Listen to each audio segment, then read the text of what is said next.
በአሜሪካ ተቃውሞው ተስፋፍቷል። በአሜሪካ ውስጥ በበርካታ ከተሞች ባለፈው የተቀሰቀሰው ተቃውሞ ተባብሶ ቀጥሏል። በተለያዩ በአሜሪካ ውስጥ የሚገኙ ብዙ ግዛቶችና ከተሞች ላይ ይህ በባለፈው ሲደረግ የነበረው ተቃውሞ ተስፋፍቶ ቀጥሏል። የፍርድ ቤት ትዕዛዝም ወጥቷል። በአሜሪካ ውስጥ እንግዲህ በባለፈው በተካሄደው ሰልፍ ምክንያት በበርካታ የአሜሪካ ግዛቶች ሰልፉ ተስፋፍቶ በርካታ ተቃውሞዎችን አስነስቷል። በአሜሪካ የኢሚግሬሽን ሰልፍ ውጥረት ዙሪያ አዳዲስና በፍርድ ቤት ትዕዛዝ የተወሰኑ አዳዲስ ውሳኔዎችና ክስተቶች ተመዝግበዋል። በአሜሪካ በርካታ አካባቢዎች ሰልፍ እየተካሄደና በመስፋፋት ይገኛል። ሰልፉ እንግዲህ የፍርድ ቤት ትዕዛዝ ከተካሄደባቸው አካባቢዎችና በአሜሪካ ግዛቶች መካከል ፖርትላንድ፣ ኦሪገን እና ሌሎችም የአሜሪካ ግዛቶች ይገኙበታል። በመረጃችን ውስጥ እንመለከታቸዋለን።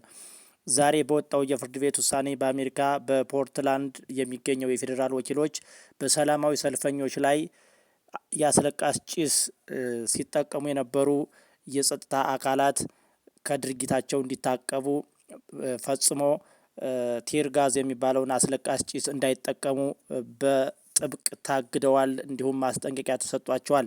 በባለፈው ጊዜያት በተከሰተው ተቃውሞ በአሜሪካ ውስጥ በርካታ የጸጥታ ኃይሎች አስለቃሽ ጭስ በመልቀቅ ሰዎችን በጭስ ሲያፍኑና ሲያሰቃዩ እንደነበር መረጃዎች ተመላክተዋል። ይህ የሆነው ባለፉት ቀናት ወኪሎች በሰልፈኞች ላይ በህፃናት ላይና በአረጋውያን ላይ ጨምሮ ተመጣጣኝ ያልሆነ የኃይል እርምጃ በመውሰድ አስለቃሽ ጭሶችን በመልቀቃቸው ምክንያት ነው። በዛሬው ዕለት በአሜሪካ ፍርድ ቤት በፖርትላንድና በኦሪገን የፌዴራል ወኪሎችና በፍርድ ቤቶች መካከል ይህ ውሳኔ የተወሰነው። ይህ በዚህ እንዳለ በአሜሪካ የተለያዩ ግዛቶች ላይ በባለፈው ተቀጣጥሎ የነበረው በዲቪና አጠቃላይ በኢሚግሬሽንና ዜግነት አገልግሎት ዙሪያ ላይ የተቀሰቀሰው ሰላማዊ ሰልፍ አሁንም ተስፋፍቶ ቀጥሏል።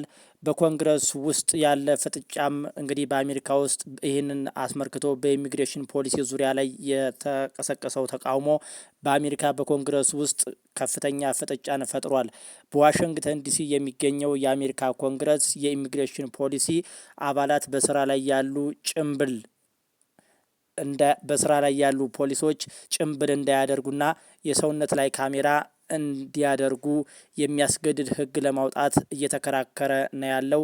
ማለትም ጭምብል እንዳያደርጉና የሰውነት ካሜራ እንዲጠቀሙ የሚል ነው። ይህ ፖሊሲ ለመውጣት በክርክር ላይ ያለው ታዲያ ይህንን ፖሊሲ ለማውጣት በአሜሪካ ውስጥ ዲሞክራቶች የሚወጣው በዲሞክራቶችና በሪፐብሊካን መካከል በኮንግረሱ ውስጥ ኃይለኛ ፍጥጫ ተፈጥሯል። ይህ የሆነው በሚኒፖሊስ የተገደሉትን የባለፈው የነገርኋችሁ የሁለት ሰዎች የኤሌክሰስ ፕሪቲና የሬኒ ጉድ የተባሉ ግለሰቦች ግድያን ተከትሎ ተጠያቂነትን ለማረጋገጥ በሚል ነው። ይህ በኮንግረሱ ውስጥ ፍጥጫን የፈጠረው የኢሚግሬሽን ፖሊሲና የኮንግረሱ ውሳኔ እንግዲህ በአሜሪካ የገንዘብ እገዳም ተደርጓል። ማለትም ሰላማዊ ሰልፍ እየተካሄደባቸው ያሉና ሰላማዊ ሰልፉ እየተዛመተባቸውና እየተስፋፉ ባሉ የአሜሪካ ግዛቶች ላይ የአሜሪካ መንግስት ዶናልድ ትራምፕ የበጀት እገዳ አድርጓል። በጀት እንዳይመደብላቸውና በጀት እንዳይሰጣቸውም ውሳኔ ለማስተላለፍ ከፍተኛ ውይይት እያደረገ ነው የሚገኘው ተብሏል።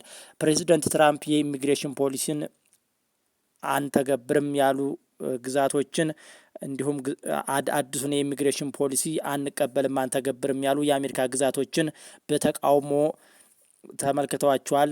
እያንዳንዱ በከተሞች ያሉ ከንቲባዎችንና ባለስልጣናትንም ዛቻና ማስፈራሪያም እያሰሙ ነው ያሉት።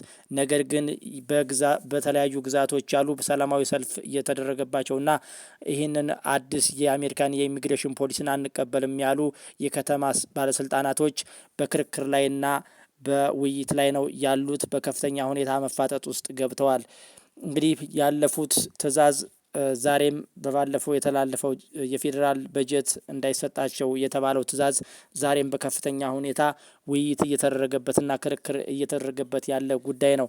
የካሊፎርኒያ የኢሊኖይና የኒውዮርክ ባለስልጣናት ይህንን ትዕዛዝ በፍርድ ቤት አንቀበልም በማለት ተቃውመዋል። ለተቃውሞም በከፍተኛ ሁኔታ ተነሳስተዋል። በሚኒሶታ የተጀመረው ተቃውሞ ወደ ሌሎች የአሜሪካ ግዛቶችም ተስፋፍቷል። በዛሬው ዕለትም በቺካጎ፣ በፊላዴልፊያና በተለያዩ በካንሳስ ሲቲ በተባሉ የአሜሪካ ከተሞች የሃይማኖት መሪዎችንና የሰብአዊ መብት ተሟጋቾችን ጨምሮ በከፍተኛ ሁኔታ ተቃውሞው ጨምሯል። የጅምላ ስደት ተመላሾች ይቆሙ፣ መመለስ የለባቸውም፣ የጅምላ ስደተኞች አፈሳ መቆም አለበት በሚል ድምጻቸውን እያሰሙ በዛሬው ዕለትም ሰላማዊ ሰልፉን እያደረጉ ቀጥለዋል። እንግዲህ የመንግስት የበጀት መዘጋት በአሜሪካ የተለያዩ ግዛቶች በኢሚግሬሽን ፖሊሲ ዙሪያ በሪፐብሊካንና በዲሞክራት ፓርቲዎች መካከል ስምምነት ባለመኖሩ የሀገር ውስጥ ደህንነት መስሪያ ቤቶች በጀት ለጊዜው ማቋረጣቸው ተሰምቷል። ይህ በኢሚግሬሽን ስራዎች ላይ መጠነኛ መስተጓጎል የፈጠረ ይገኛል።